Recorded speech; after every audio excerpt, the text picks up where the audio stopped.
we could get the 20-some authors of the other paper in the same room with everybody here and probably hammer out something that would at least be a better alternative than what we've got, even if it involved compromises and trade-offs.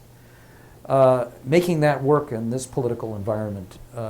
is a near impossibility. And as I was listening to the presentation today, I was thinking now, how would Richard Murdoch or Ted Cruz react to some of these ideas? And they're not the only future that we face in our politics. And I actually think in the Senate, the 113th Senate, you're going to find a lot of people from Mark Warner and Mark Pryor over to Lamar Alexander and Bob Corker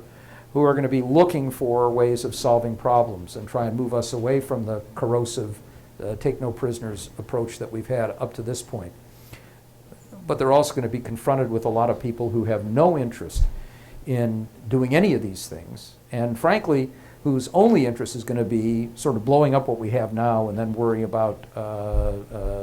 repairing the crockery or doing something else much further down the road. And in the House, it's much worse. It's going to be even more polarized. You don't have that group of centrists who will be there. So whether we can keep from just having a debate over whether we implement the law as it now stands, change the law, or just keep trying to repeal it, whether we can move to another plane of actually dealing with some of these larger problems or even thinking about a better approach to Medicare outside of the context of just